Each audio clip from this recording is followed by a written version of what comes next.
going on, guys? My name's Hunter. I've been making money online as an expat/digital nomad for approximately 5 years now, and I'm starting a series here.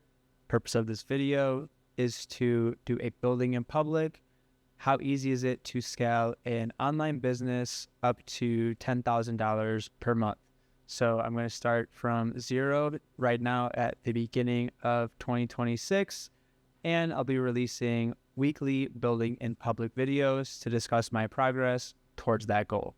Over the past 5 years or so, I've been supporting my ability to travel around the world or live in abroad as an American by mostly taking on real jobs, as well as freelancing through platforms like Upwork and whatnot. So now I want to test how easy it is to actually scale a business where I can kind of take myself out of it more so long term, as well as potentially generate ongoing revenue each month with a subscription model.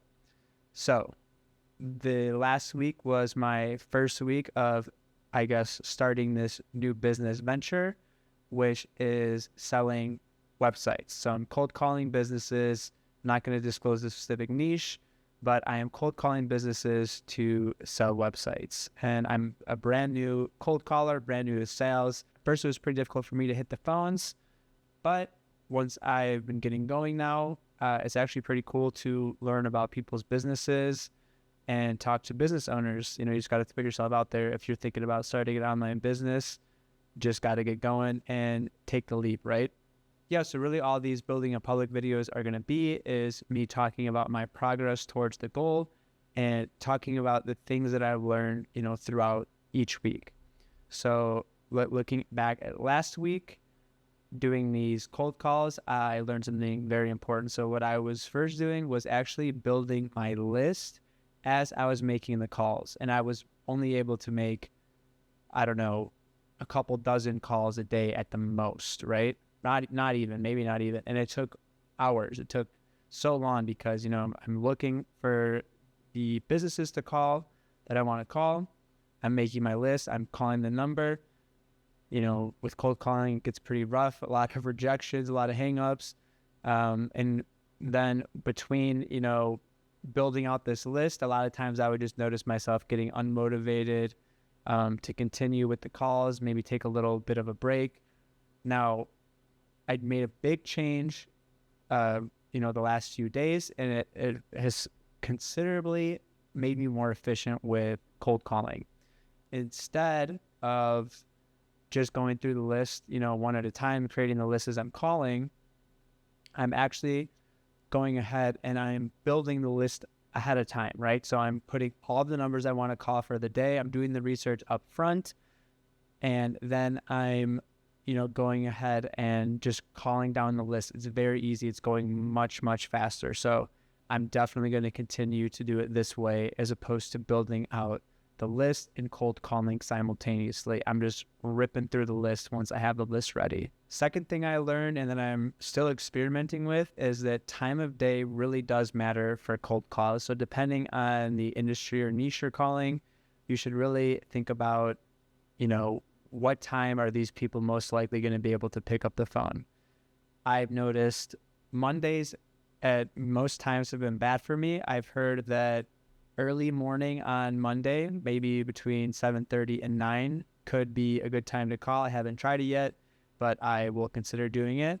I also heard a lot of people typically avoid Fridays. I actually have had some success Friday afternoon with the cold calling so far. So I definitely like, Tuesday, Wednesday, Thursday. I'm trying to call between 10 and 12, as well as early afternoon on those days.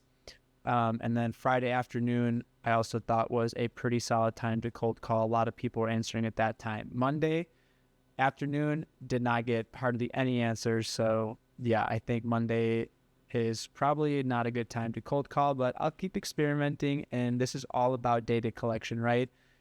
I recently read a book about sales called Rejection Proof. Highly recommend it if you're new to sales like me.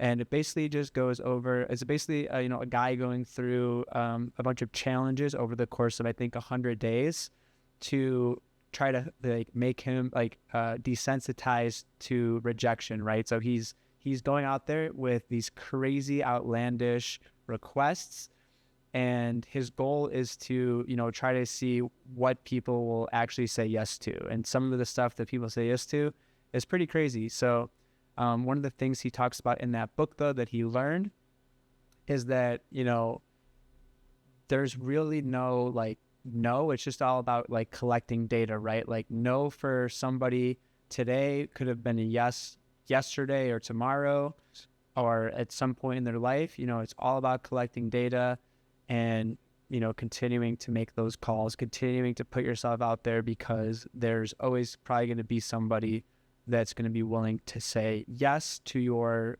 request at some point, right?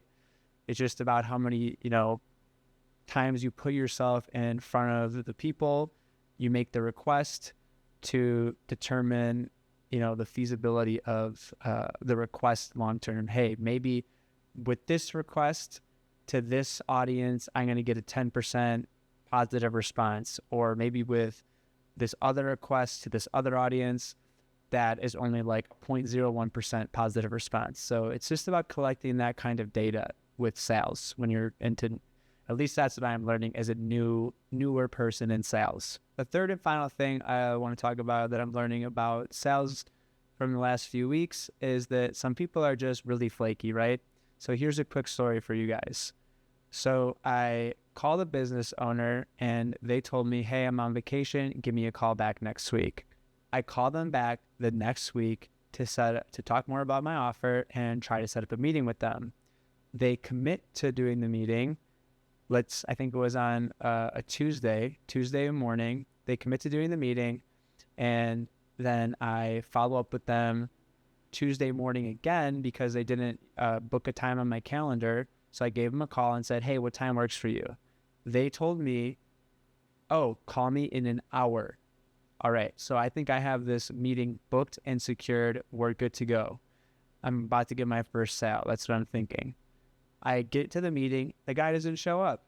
I had just called him an hour previously. He confirmed he was going to the meeting. He told me he was interested in to call him back previously on my first cold calls. And when push came to shove and we got into the meeting, he ghosted me.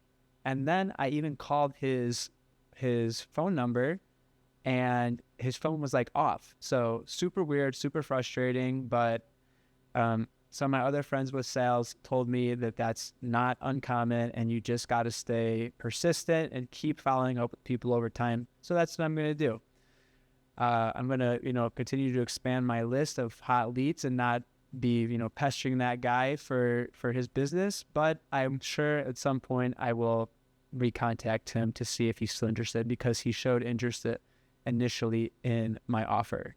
But yeah, just a complaint about this whole sales game is that it's very tough and you got to be persistent. But I think it's kind of fun. It's kind of like competitive, right? Like it's a kind of a game to see what you can do. And last thing, I guess, yeah, real quick, is that, you know, you got to make a lot of calls. So within like 25 calls, maybe I'll get 1 or 2 people that are somewhat interested in my offer, which I think is not too bad. But let's see what happens over the next few weeks, next few months, and hopefully I can go ahead and make my first sales with this specific business, right? So that's the goal, being able to cold call and see how, you know, relevant cold calling is still these days, and if I'm able to, if it's effective in, you know, selling my offer online.